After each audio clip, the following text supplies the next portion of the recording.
नमस्कार। जय जय श्री राधे कृष्ण। आप सभी को निर्जला एकादशी की हार्दिक शुभकामनाएं। आज है निर्जला एकादशी। निर्जला यानी बिना जल के यदि व्रत रखने की क्षमता है, क्योंकि जून के महीने में जल का बहुत अधिक महत्व होता है। इतनी गर्मी पड़ती है उत्तर भारत में कि लोग जल के बिना 1 घंटे भी नहीं रह सकते। लेकिन यदि आप वासुदेव श्री कृष्ण श्री हरि के नाम पर जल त्याग सकते हैं 1 दिन के लिए या आधे दिन के लिए, तो बहुत अधिक महत्व है इसका।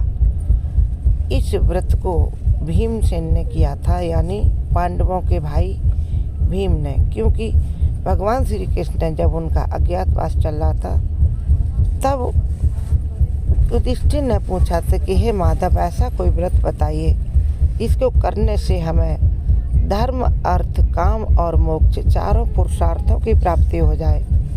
तब भगवान श्री कृष्ण ने कहा था कि आप सब एकादशी का व्रत करें। साल में 24 एकादशी आती हैं, यानी हर महीने में 2, एक शुक्ल पक्ष की एकादशी और एक कृष्ण पक्ष की एकादशी।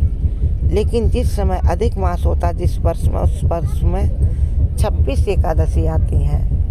तो ऐसा सुनकर युधिष्ठिर और सभी पांडव तो बोले ठीक है, कुंती के साथ द्रौपदी भी। लेकिन भीमसेन बोले हे माधव, तुम तो जानते हो कि मेरे उदर में वृक नाम की अग्नि निवास करती है, जो मुझे भूख के मारे जला देती है। मैं भूखा नहीं रह सकता। मैं साल भर के 24 या 26 व्रत नहीं कर सकता हूँ। यदि कोई एक ऐसा व्रत हो जिसको करने से मुझे इन सब व्रत की फल प्राप्त हो जाए, तो आप कृपा करके बताएं। तब भगवान श्री कृष्ण ने भीम को इस व्रत के बारे में बताया था। और इस व्रत में यदि थोड़ा सा भी दान पुण्य करते हैं तो करोड़ों गुना फल मिलता है। और सिर्फ एक 10 रुपए की चीज़ ज़रूर दान करनी चाहिए। वह हम बताएंगे आपको वीडियो के अंत में। और हम क्या क्या दान करें जिससे श्री हरि की कृपा हमें प्राप्त हो, साथ में माता लक्ष्मी की भी कृपा प्राप्त हो।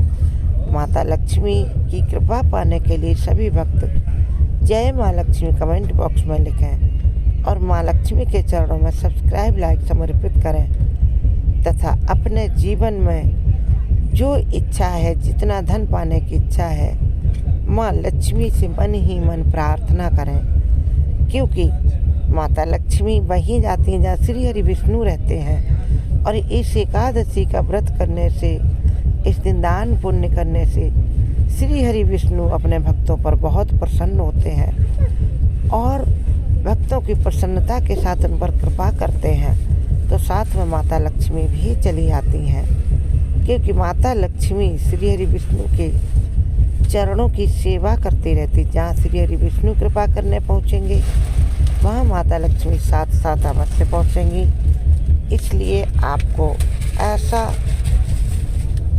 व्रत जितनी देर आप कर सकते हैं निर्जल रहें। निर्जल जब ना रह पाए, बहुत प्यास लगे, तो प्रभु को नमस्कार करके और आप जल पिएं, लेकिन कम कम मात्रा में पिएं। क्योंकि यदि ये एक व्रत निर्जला कर लिया तो इसका वैज्ञानिक महत्व भी बहुत है। हमारा शरीर का इम्यून सिस्टम यानी रोग प्रतिरोधक क्षमता हजारों गुना बढ़ जाती है और हम अपने शरीर को स्वस्थ रख सकते हैं आने वाले समय में। इसलिए इस व्रत का और अधिक महत्व बढ़ जाता है। अब चलिए जानते हैं इस व्रत में हमें क्या क्या करना चाहिए। सुबह उठकर संकल्प के साथ अपने व्रत को शुरू करें और जल में, स्नान के जल में थोड़ी सी हल्दी डालें, थोड़ा सा गंगा जल डाल लें। उसके बाद स्नान करें। स्नान करते समय श्री हरि विष्णु का ध्यान करें, माता लक्ष्मी को याद करें। स्नान करें। हल्दी और गंगा जल से मिले जल से स्नान करने से तन और मन दोनों स्वस्थ होंगे। उसके बाद ओम नमो भगवते वासुदेवाय, ओम नमो भगवते वासुदेवाय, इस मंत्र को मन ही मन निरंतर जाप करते रहे सारा दिन। ये श्री हरि विष्णु का 12 अक्षर मंत्र है। इसको जपने से व्यक्ति की हर इच्छाएं पूरी होती हैं।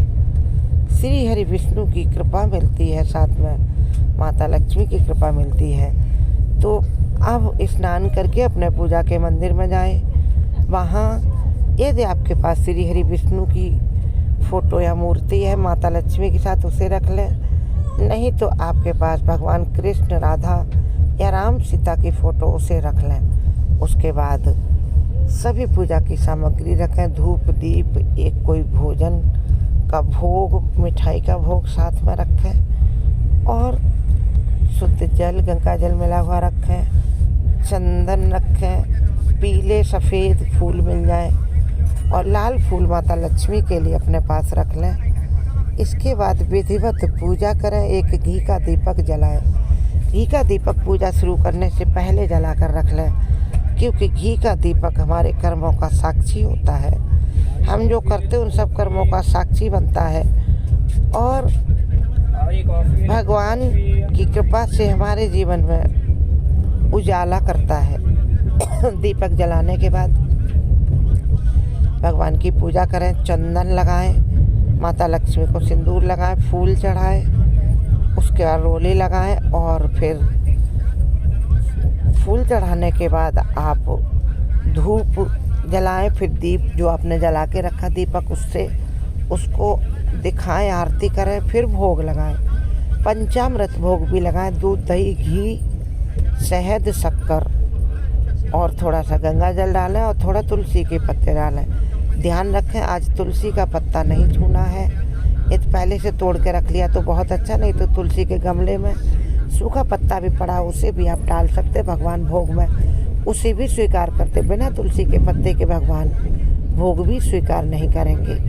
इसके बाद भोग लगाने के बाद प्रार्थना करें मन ही मन, जो आपके मन में इच्छा है। फिर आपको आज दान करना है पंखा, छाता और वस्त्र, जो आप इच्छा से दान कर पाएँ, सामर्थ्य से दान कर पाएँ। और कुछ नहीं तो एक घड़ा ले आए।